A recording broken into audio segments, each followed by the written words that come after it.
Joining me now is the Environment and Climate Change Minister, Stephen Guilbeault. Minister, good to see you. Obviously, this is a very big week with the emissions plan last week and now the budget this week. And one of the key budget items is this $9 billion that you've put out for things like housing retrofits and transportation.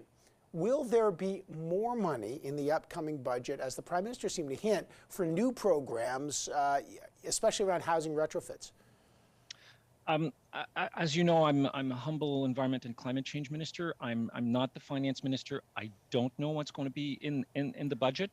What I do know is that climate continues to be a priority, and one of the commitments we've made to all of our economical sectors is to help them make the transition. And we want them to partner with us, and they're putting money on the table, but we know we need to continue doing this. $9 billion may sound like a big number, and it is, but the transformation that we're talking about will require more money to be invested. Okay, I know you say $9 billion sounds like a big number, but your government's about to put $19 billion to buy 88 fighter jets. There's over 20, I think the number now for the Trans Mountain Pipeline's up to $22 billion. Environmentalists are going to say it's nothing, and that they're going to look for more money in the budget. Have you asked for more money? Have you pressed the finance minister to say, look, the $9 billion until 2030, I need more for the transition? Well, I mean, $9 billion is a big number, but it's not everything we've put on the table. I mean, since 2015, we're somewhere in the order of $110 billion for the transition in Canada.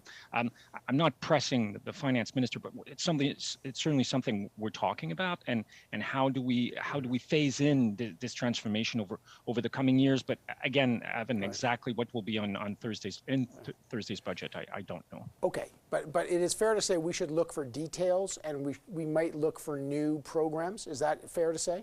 I think that's fair, yes. Okay, more new details. The oil and gas sector produced 26% of national emissions since 2005. The emissions in that sector are up 20%. Your new plan projects oil and gas need to cut current emissions by 42%. How do you do that in 8 years in a sector that's been increasing emissions since 2005? Yeah. I think the way we do it is we try and find the right balance of carrots and sticks. In terms of sticks, we've put it, the carbon pricing certainly is helping to launch the transition. And companies are telling us this is a very effective tool to make that happen. We've put in place a couple of years ago a new regulation on methane emission, very powerful greenhouse gas, 28 times more powerful than CO2.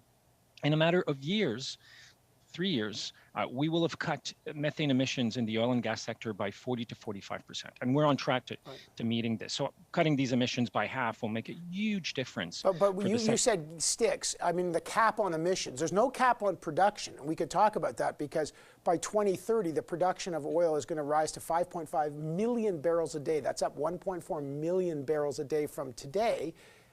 You're not going to put a cap on production, but you're going to put a cap on emissions. Exactly. When is that cap? When are the details of that cap? Because people can't figure out how you cut emissions by 42% and increase per barrels a day by 1.4 million barrels a day. Well, again, the cap, we're in the process of consulting provinces, territories, Indigenous leadership, obviously companies and other stakeholders. My goal is to have this in place by the end of the year. But I guess, is there a trust gap here? We're the only G7 country that saw emissions go up between 2015 and 2019. Canada's never hit, any other government has never really hit one of their targets. We've had targets before. How can people trust that we'll actually meet these targets? Well, because our plan is starting to work. So when we came into power in 2015, emissions in 2030 were going to be 12% above the 2030, as opposed to being 30% below. Which was the commitment from the Harper government. But obviously, we weren't going to meet that commitment because there was no plan, there was no measures. Between 2016 and 2019, so just over 3 years, we were able to start deploying measures enough to flatten that curve to 2030. That represents 30 million tons, Evan. So that's, to give you an example, Quebec as a whole emits 80 million tons.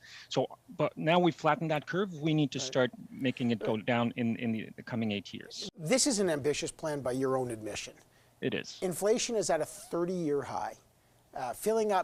People are feeling pain at the pump. in the recent report, and the main mechanism here, of course, is your price on carbon, which just went up on Friday to $50 a ton. The parliamentary budget officer, who's on the show later, said in 2030 the federal carbon plan will reach $170 a ton, and most households in provinces that follow the federal carbon pricing plan will see, quote, a net loss. That means their household carbon costs will exceed the rebate. So, you know, you've been saying that everyone's going to benefit from the rebate. He's saying, no, by the end, it's actually going to hurt the economy. How do you sell a plan that's going to have economic pain for people? How do you tell people, oh, accept this, it's going to cost you? The reality is that today, 8 out of 10 households in which the federal pricing system applies are better off. They're getting more money back from our pricing system than not. The parliamentary budget officer is right that the price is going to go up, but the PBO didn't look at everything we're doing on electric vehicles, for example. It's way cheaper to operate an electric vehicle than internal combustion engine. The price of energy for electric vehicles, which is regulated, electricity in most provinces in Canada is regulated, so the price can't go up and down like they do for oil. The parliamentary budget officer didn't look at everything we're doing to help people reduce their energy cost at home through home energy retrofits. But his point is that there are still inflationary pressures. As you know, there's lots of pressures on fossil fuels right now, and the price is going up. Have you considered, or would you consider delaying at all? Is it possible to delay increasing the price, the carbon price, in order to give people a little a break? No, just a flat no? No, we are going through difficult times for sure. There was the pandemic, there's the war in Ukraine, inflation right now, but climate change isn't going anywhere.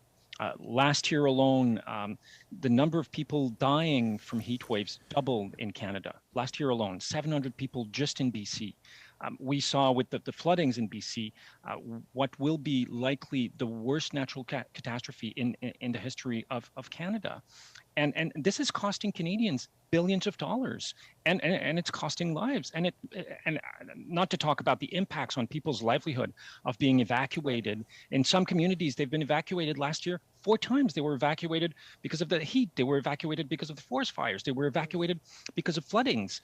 And the parliamentary budget officer didn't take that into account in his analysis. And I'm not blaming him for that, but that's he looked at one specific thing. But is your argument that if he had calculated the benefits of green technology, the true cost of climate change disasters, that you still think that this is not actually costing Canadians more, as he says, than they're paying? Absolutely. Oh, interesting. Okay, I got to leave it there. We'll look forward to seeing what's in the budget. Environment and Climate Change Minister Stephen Guilbeault, thanks for joining us. Thank you, Evan.